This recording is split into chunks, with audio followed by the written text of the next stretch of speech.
Okay. Hello, everybody. Welcome to tonight's episode.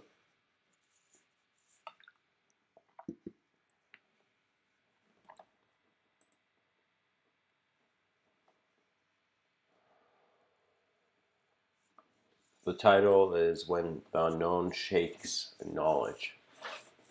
And so I want to speak about how worlds approach man as much as man approaches different worlds.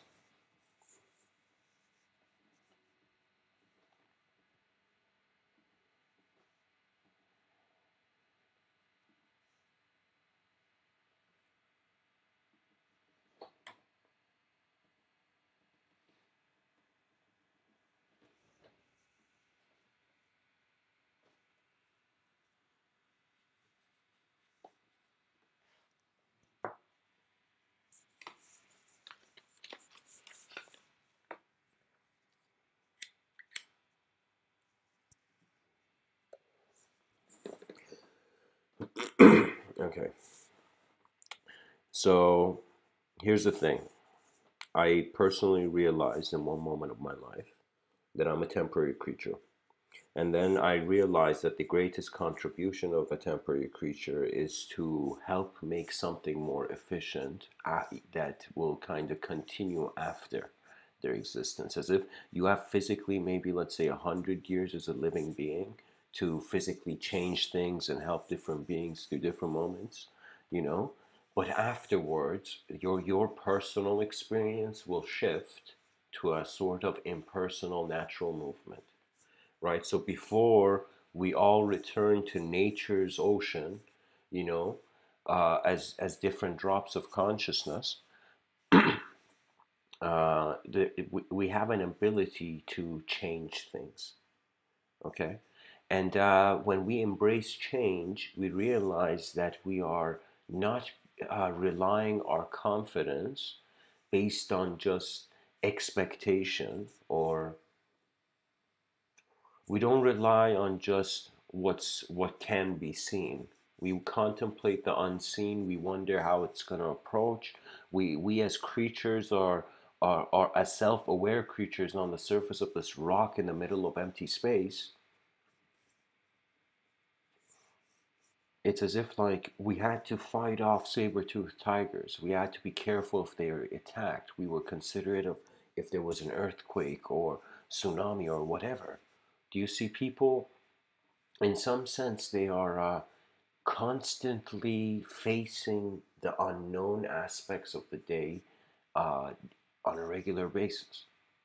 So every day you wake up, there's a part of the what's how the day's going to go that you know, and there is part of it that is unknown. And a pattern I've recognized is that uh, people by like our species, by making the knowledge one of its highest pedestals, or a high status symbol, is making people wanting to uh, it's as if like we are playing with our knowledge. We are not we're not updating it. The thing is, knowledge is just it's art. It's the art of many different beings that has been closely associated to physical expression, to physical phenomena. So here's the thing. This is the question. If this is like an ancient philosophical kind of idea, not ancient, but like, if there's no one in a forest and a tree falls, does it make a sound? And in order for it to make a sound, that means there has to be something to receive that sound. Do you see? So, in one manner, kind of like we have a sense of how the world is prior, like a sort of subjective, subtler, subconscious blueprint over how the world we consider is, and different parts of the world. But then there is an approach where the moment I incorporated in this life, a lot of my depression and stress went away, because it was a kind of like going against the river. I was resisting a universal law. like a natural law, as if like if somebody declares gravity an enemy, that person's going to be at war for as long as they exist. Do you see what I mean? So the secret to success is to make sure you are never caught in a situation where you are trying to push a building, because that building, like that immense wall and magnitude and size, is reality can shock you. The more you act like you know, the more the unknown will come and try to shatter your knowledge. The more you try to claim, the more you try to possess different forms and shapes, the way life is, that it's not that karma, excuse my language, karma is a bitch, or the lords of karma are cruel. It's just that in a changing universe, trying to see things only through a lens of knowledge or through a certain branch of knowledge is is ignorant. It is ignorant to the vastness of the beyond, where a lot of our problems and answers are just floating in, and we have not even made contact. You know, we have not made contact with the greatest problems of our species and its greatest solutions. And so all I know is that the way reality happens internally, it has to do with attention. And your attention can change your reality. You know, there are teachers in the West, and I shouldn't say West, I'm like, what is this, like a cowboy movie? like, in certain parts of the world, the teacher just goes to the kid and says, pay attention, Billy, something like that. But in other parts of the world, there is a teacher that says, pay attention to your true nature. And a teacher like this would be Sri Ramana Maharshi, a man who once asked what is the path to enlightenment and what is meditation. He said meditation is your true nature. We're not robots waiting to find a certain valued reward for our endeavors in self-inquiry and self-discovery. Yourself is like a horse you've never rode, but you've read Wikipedia articles on horses or something, and you're kind of looking from outside the horse and being like, I know everything about horses. The problem with the whole, I find, spiritual industry, the business side of it I see happening nowadays, is that it's very complex, because like you need firewood to keep the message burning, but at the same time, like anybody who needs another being to tell them who they are is not close to knowing who they are. Because to know it means to accept you cannot know it. Because what if it is eternal? What if it is infinite beyond the scope of imagination and conceptualization? So the unknown will shake people's knowledge throughout life. It does it every day. As the person even gets older, the unknown is going to settle in more, you know? And a person on his deathbed, that's when the unknown is about to, in some sense, completely change knowledge. So for me, I was like, okay, when I was a kid, like when I was like 11 or something, I heard the concept of the soul. I heard the notions of the concept of God. I heard the concepts of virtue. I heard the concepts of sin. I heard the concept of heaven and hell. And as a kid, I was like, okay, all right, And I realized it's kind of very interesting, because uh, the more ideas a person has on something, uh, the more unknown the thing becomes. It's kind of like how Socrates said, the only true wisdom is to know you know nothing, right? And I was also reminded of this wisdom, Um, I was reminded of this wisdom in the movie, not in the movie, in the TV show Game of Thrones, when, Jon Snow was told, you know nothing, Jon Snow, you know? And that's the uniqueness of reality. It is a multi-leveled phenomena, and it requires a sort of alignment with the moment and with all that the moment encompasses through a sort of journey dynamic. We, believe it or not, we are journeying creatures, and we get changed by the journeys we go through, because we are experiencing things, and our existence and our experience are very profound concepts to look at and try to wonder about what your relationship is.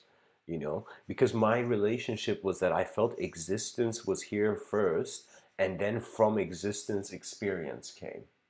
But then it was like there was a I shifted at times to a sort of viewpoint where, as if like there is an experiencer present where existence is occurring, as if like you're a sort of camera, and the movie and the actors and the characters are all occurring in front of the camera. So if my eyes came across to me as a sort of existing viewpoint, where on the surface it is very closely linked to a material biological relationship with reality, but that biological reality seems to be a sort of uh, vehicle for an attention which has an unknown, where its roots are unknown. So when I realized I don't know anything, when I was younger, I would get like, sad when I realized I didn't know something, but now I get excited because it shows that change is the grand surprise.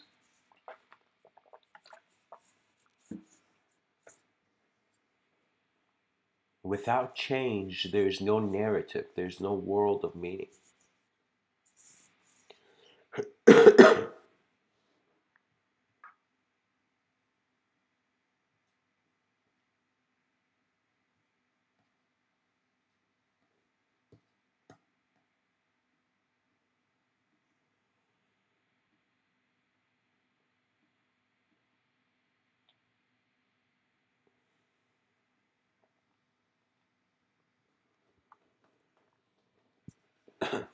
Excuse me.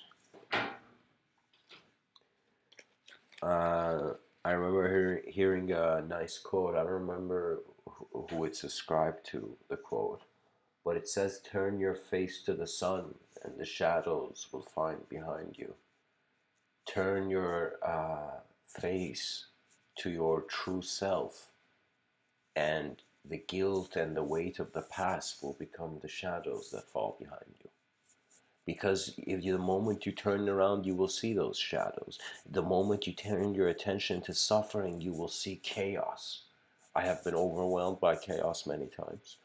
And it's kind of been a sort of on the verge of my ego death, like, exploding like a supernova, whereas if like the beliefs I was running under, like functioning as a creature on, suddenly became in some sense hollow. They became empty, as if that truth on top of the shelf I was reaching for suddenly vanished, and the shelf also vanished, and the hand reaching for it vanished, and I came to a sort of existential emptiness, where I realized as if the space of life is where the true intelligence is. So we are not, so think of it this way: a part of your intelligence is visible, a part of it is invisible. A part of your intelligence is identifying by how there is something, and a part of your intelligence is identifying how there is nothing, right? Like, you can see that.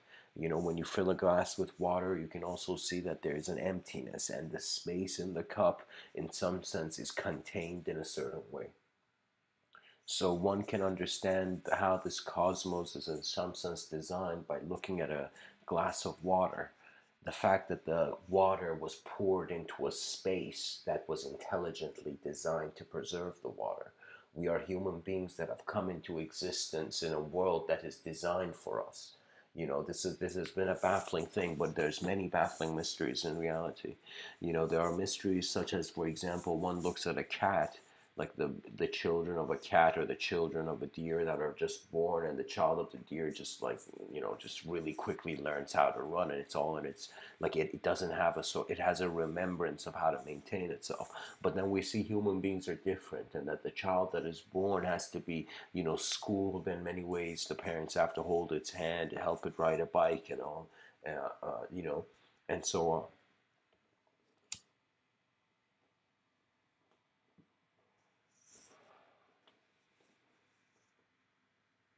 I've had moments in life where the unknown has come across to me as a certain form. And there's two sorts of unknown I consider. So what I'm saying could get a bit, I guess, shaky right now when I'm in regards to what I'm saying, but like I'm saying that there is a self, let's call it your full self. It is associating again with the fullness, and there's a self that's associating with your emptiness, and it's your empty self. Your empty self is relevant to how you're just being, as a creature, how you're just being, and the full self is relevant to what you do. So what we notice is that the way this universal sector is designed is that the moment there are self-aware creatures, they begin projecting stories over the world to advance their survival. This projection of a world over a world then echoes on in their sleep as a sort of dream state. But the way it echoes on into a dream state is that the person finds that, like, I've had dreams where I've been aware in the dream, like my body was asleep, but in the dream I'm kind of like moving my hands, walking to different locations. It was very short, the dream, but like I've had that experience, and then I woke up and I'm like, oh my god, my physical body was sleeping, but my mind was like I was walking in a world in that dream. So what does that imply of the moment I wake up and my mind simulating a world over the world?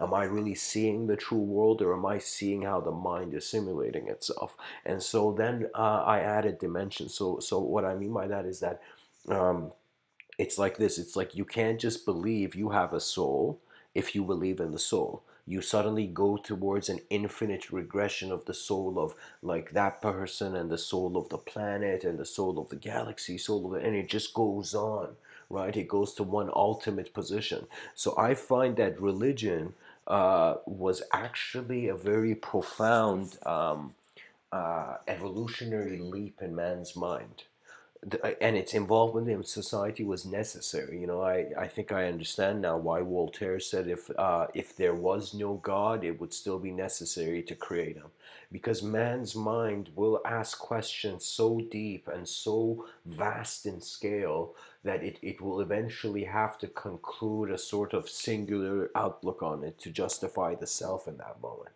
right? So a lot of knowledge is linked to either the idea of yourself or the idea of the world that self perceives. So you see, as much as you change physically, your world changes too. So what does that imply about the meaning? It suggests that in this complexity of different dimensions of change, you are changing quicker than, for example, the ground underneath you, right? If the ground underneath you was instantaneous, like changing quicker than you couldn't stand on it, right? So it's as if consciousness is this higher, I guess, higher speed intelligence, you know, and it is being able to notice the world and animate it into a sort of conscious preservation. So I find that stories was a sort of stationing the universe's attention into an individual outlook, because like, how can I tell you that the explanation is this, right? Let's say the concept of God had never entered, as if like nobody had brought up the concept in history and nobody knew about it, just the concept doesn't exist. What would people see? They would see, whoa, it's as if like we are the universe in motion. Even Maulana Rumi, the Sufi mystic poet from 700, 800 years ago, he says, you're the universe in ecstatic motion. You will come to a moment, a state of being, where you realize how you are being and how everything else in existence is being shares a common presence. That presence is a presence of self-aware intelligence beyond your framework of thought and beyond your ideology. Once you experience that rhythm, right, that sort of personal confirmation of the impersonal self within you, you kind of relax and you realize that as much as you create knowledge, you also create the unknown. So your relationship with the unknown becomes a sort of playful game of just appearances coming and going through your moment of being, you know?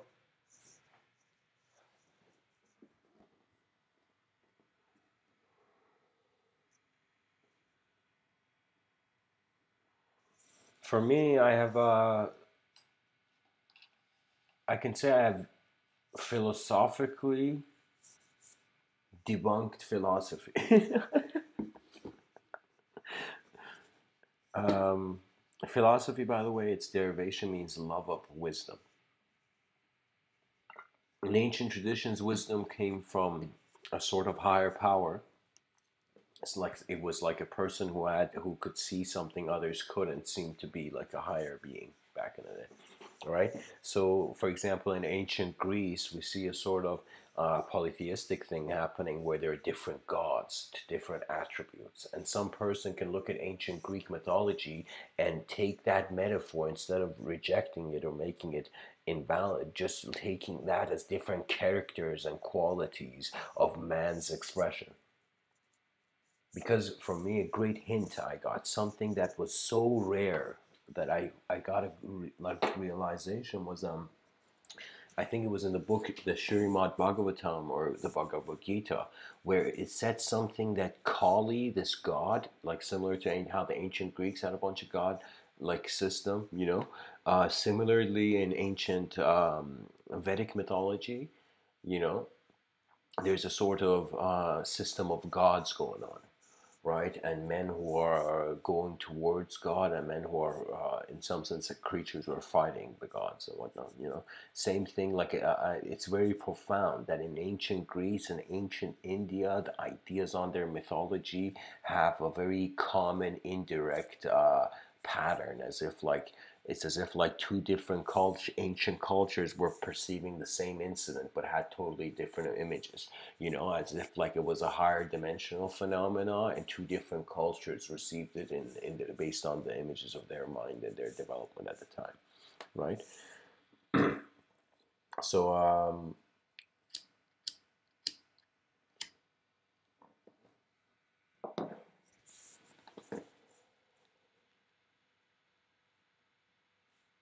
one begins to eventually realize that if the mind is being the moment, so if I told you, hey man, find your mind, locate your mind, you'll realize your mind is your whole moment. It's your awareness, right? It is that at least seems to be the engine of your self-awareness, the mind, right? And when we wonder about, sorry, not the brain is the engine, the mind is the momentum of the vehicle, let's say, right? Or how it's happening. So, so I would go back to this, that let's say your mind is your moment and your moment is your mind, right? And you begin to realize that your mind has opened its consciousness or its attention. Okay, let me say it like this. Physically, you can't locate the mind. The mind is the relationship of a sort of deeper innate witness, like this observer within is creating a relationship with objectivity and with the lack of objectivity. Objectivity. The fact that you can see emptiness means you are not empty. There isn't complete emptiness. So I have a theory that man can, in some sense, never know true emptiness because he would still be there seeing that true emptiness if he ever saw it. Right? So it would be a kind of paradoxical impossibility, I find. But the whole notion is that let's say how in movies we see an alien invasion or aliens attack Earth and all of humanity uniting like some Independence Day kind of thing, right? So now let us say instead of aliens, the thing that's in sense attacking our species, or let's not say attacking but invading, our knowledge is in constant attack. Um, is There's a siege from the unknown on our knowledge, right? And so our knowledge has to engage the unknown and recreate new platforms. A lot of life can be handled through a designer's viewpoint. For me, like a lot of my issues with religion and relationships was like before I remember, though, you know, like before, how can I tell you? It's like a designer's viewpoint is like instead of thinking that person is a guilty bastard or that person is a, you know, revered saint, you know, you kind of just see these are different designs in manifestation just in view. Your sight is your greatest teacher to anything you will be able to see. Vision is the secret to greatness, and vision has to do with your self's vision. So you got to find your true self to live a true life. You know, you got to find that successful self within you to live a successful life.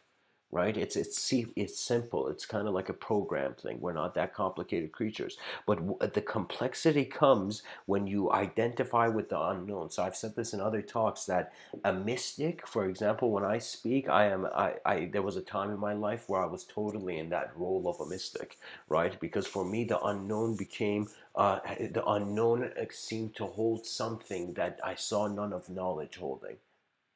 And you know what it was? It was the secret source of novelty. The new was divine.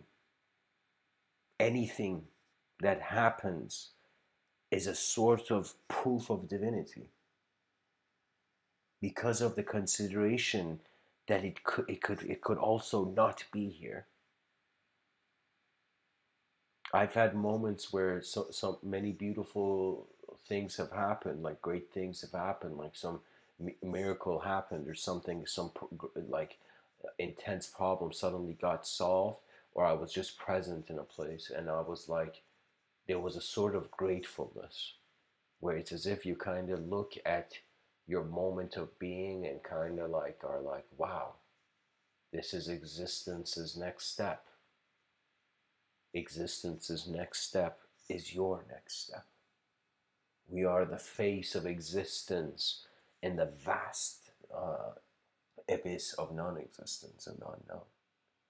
So for me, a lot of people, you don't you it's called instant motivation when you realize you're a mortal creature and that your ideas are defining your values and your reality, and because you're a temporary creature and you know you're temporary, so you can change your mind and go any direction, but you can also advance. And then, while you utilize your temporary life to wonder about your self awareness, you will tap into eternal rhythms. So, a moment is an eternal phenomena, but all that is within a moment is temporary. In the Yoga Patanjali Sutras, this secret moment, the moment, how in ancient religious texts, like for example, they say God has no partner or there's God has no equal, you know, something like that. And with that implication, I don't know how to tell you, but like people's response to religion is either accepting duality or accepting non-duality. If you need more duality to be certain as a creature, then you'll be drawn towards intellectual approaches. If you are more inclined towards unity, as sort of non-dualism, everything being one thing, right? Then you will legit move into that reality. So for me, pretty much, I guess the valuable thing that I'm saying in this talk is that the unknown is always shaking knowledge, and knowledge, once shaken, is a new world of knowing. And that knowing is again basing itself on different ways it is knowing. So I'm trying to tell you guys, we start off as ideas just floating in the unknown to knowledge, getting ready to charge at the unknown as the unknown is charging at it, and then towards the ultimate witness. That aspect of the intelligence of the moment that sees the space in the cup as much as the water in the cup. The known and the unknown are witnessed together, and the bird realizes its wings don't need to fight one another. Chaos and order don't need to be a sort of karmic, eternally spinning wheel. Chaos and order are just how this universe expresses itself to our minds based on our acceptance of how far we choose to see the world.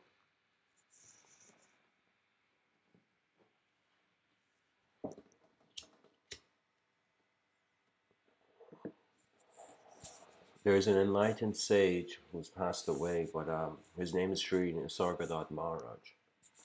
This man has an interesting story, which in other talks I've spoken about. Um, or here, maybe I'll say it here too. Pretty much, he was a cigarette salesman who was a simple man, and he becomes curious to wanting to know truth and enlightenment. So his friend takes him to this enlightened guru. Then he sees the enlightened guru once, and the enlightened guru just sees him and says very intensely, "Study yourself in every moment." Right? And then the guy leaves, and then that guru leaves his body. Like that guru passes away. He never gets a chance to see that guru.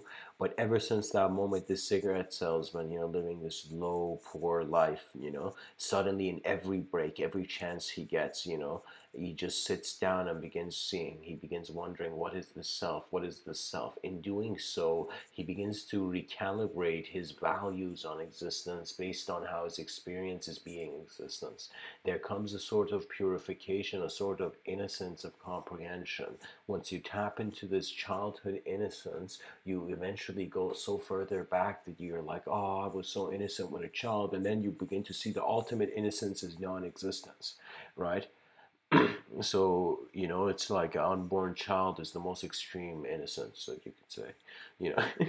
So in one aspect, there's that view, but Shri Nisargadatta Maharaj, anyways, he becomes enlightened, as it is said, and he gets the ultimate view.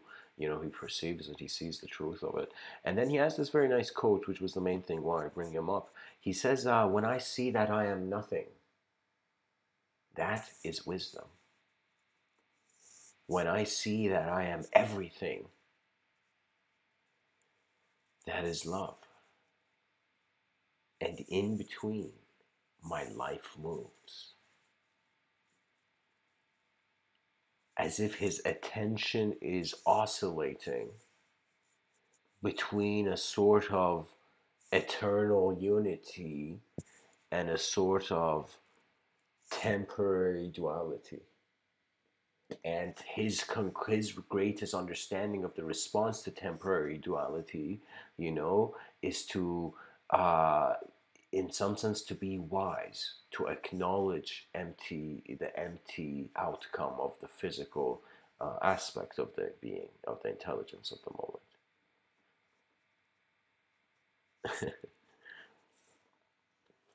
By the way, guys, if you're listening, if anybody's listening, feel free to share a nice comment or whatever is on your mind or you feel you need to.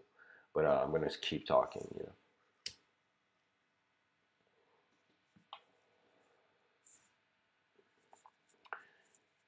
And in my personal life, it's kind of been like the days have gone by where I've pretty much been a character in the story trying to perform a certain role properly. And there's been times where I've just been like a moment, just being. Like, I can't explain to you how I'm being, but we're all being. I mean, you can say physically, yeah, like your physical body's here, you're healthy, you're awake, and there's alertness, and there's a certain level of brain chemistry, and there's neural activity, and then there's the whole profoundness of, all this happening. But I consider that it is too easy to accept that there's nothing. It's the easiest thing to accept there's no other dimensions of work because it's not challenging enough, and man seeks challenges, you know.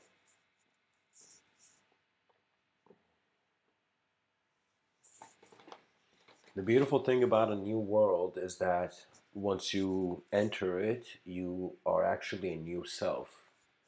So once you realize a part of your intelligence defines itself by where it thinks it is, or how it thinks is based on how the environment is kept.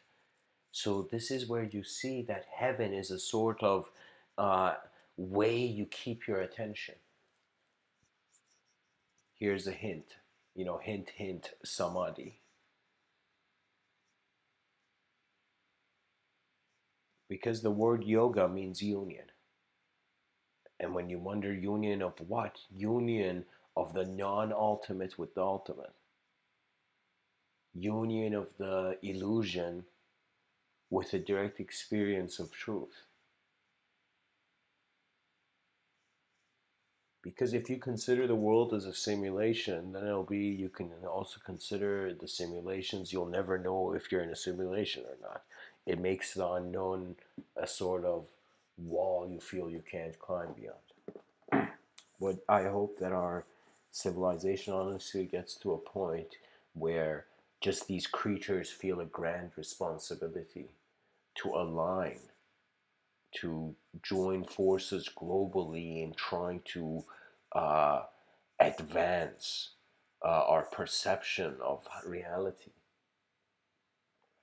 Because I am convinced, and that is why I chose the name Mr. Within, that there is a secret in our eyes seeing it all.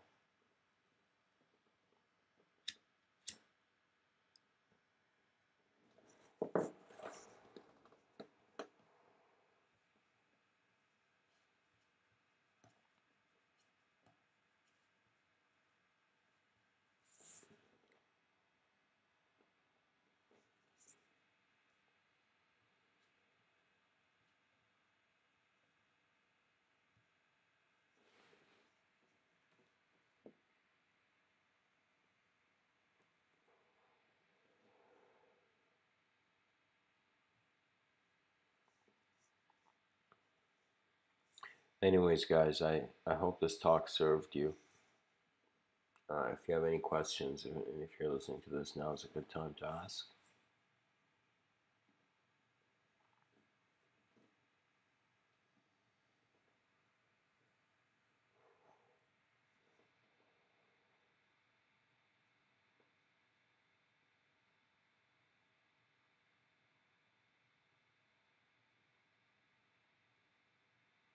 I feel like I should share one more story before I end this.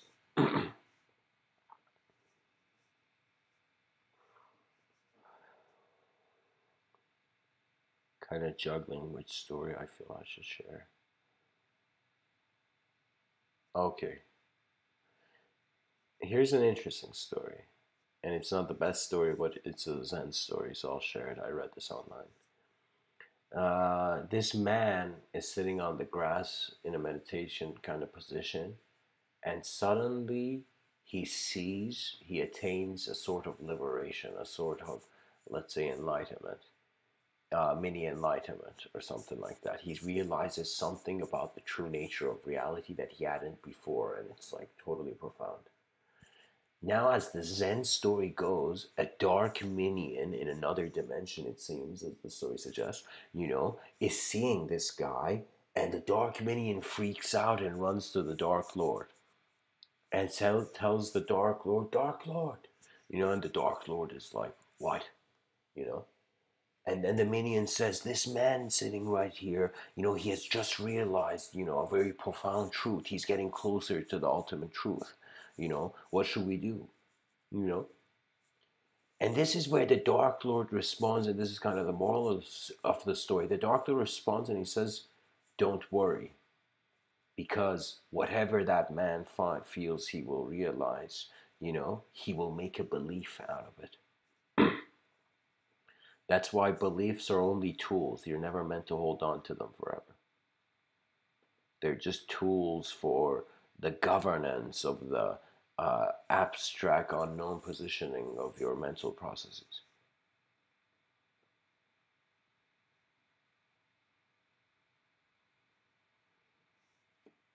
I remember I wanted to write a novel called A Conqueror Named Time. And in that novel, I've written notes on it. I'm still working on it. The tiny percentage of it has been written, but it's about a conqueror who this like ruthless warlord who's conquered everything, and his child is born, and then the ruthless warlord realizes that he's conquered everything except time, and the ruthless warlord also realizes that time conquers everything, right? And so he names his child Time, and this child is designed and goes through training and becomes like he's kind of is meant to be a warlord. He has even a warlord's intuition, like his father and whatnot. But then this child at some point realizes a truth about reality, and he goes the opposite, right? you know and it's like there's that moment where this child go here, I'm just making this up as I'm saying it, but it works. I haven't thought this far in the story, but I think this could work.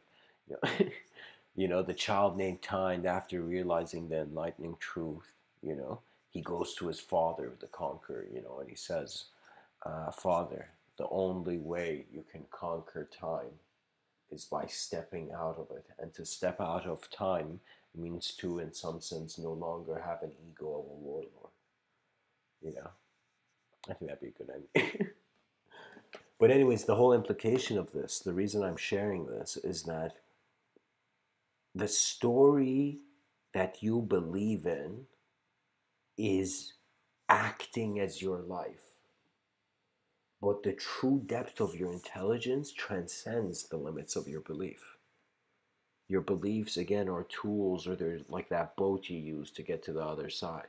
And you get to the other side, which is not heaven, or a sort of judgment that dictates you go to heaven or hell. It's a sort of earthly realization that a part of you is heaven.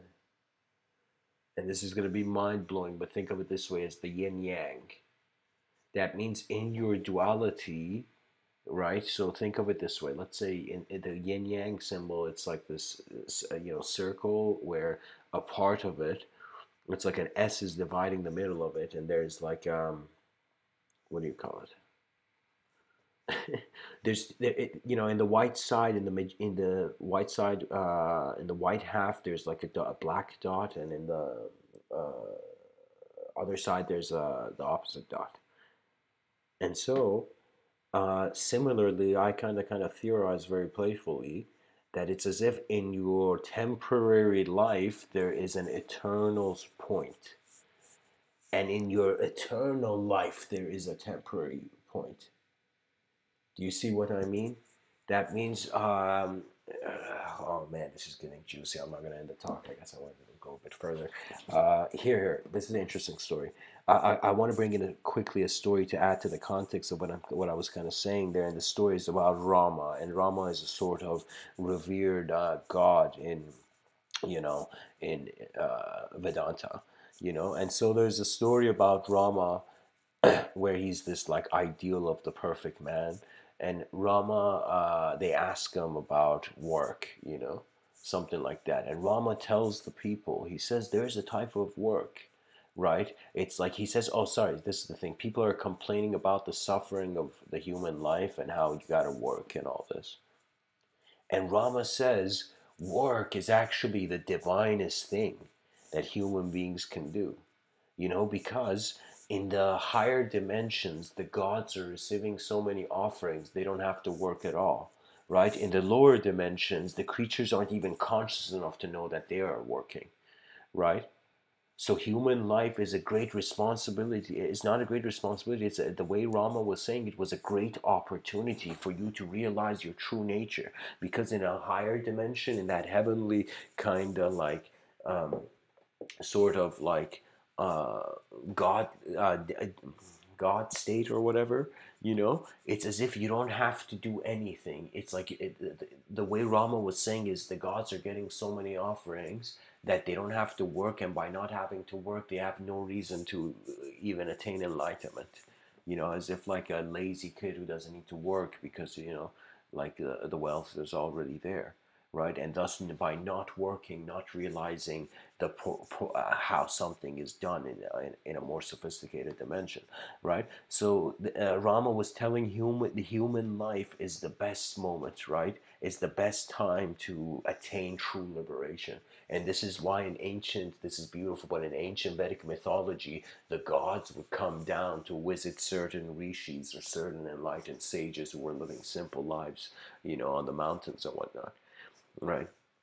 And so that was the point of it. The point that there requires to be a sort of work, a sort of condition needs to be provided where you can suddenly snap out of the past into the power of the present that is being the future.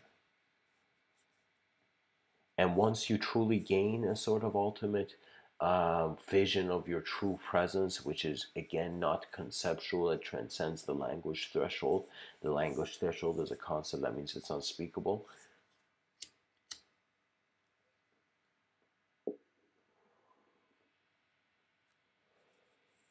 Seldom it is said.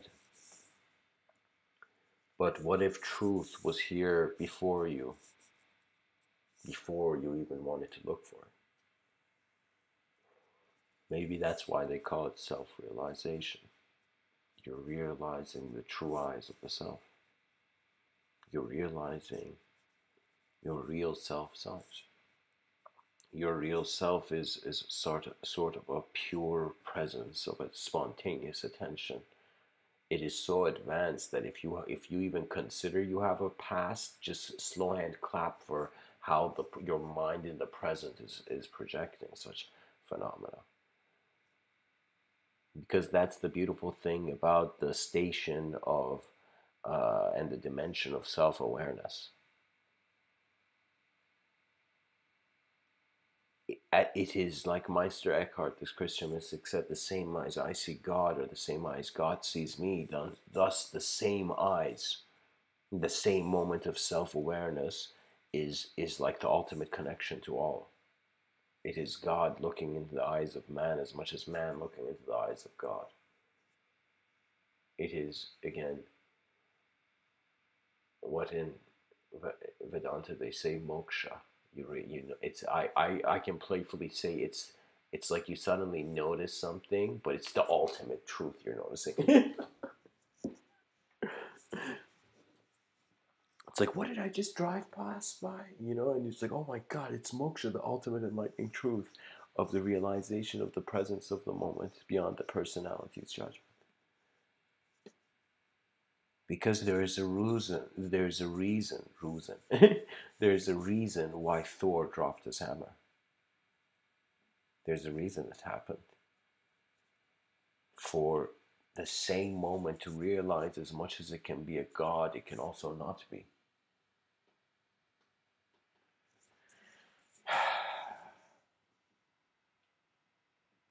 And as Beethoven, Ludwig van Beethoven, this profound composer, you know, his last dying words were, on his deathbed were, applaud, my friends, the comedy is over.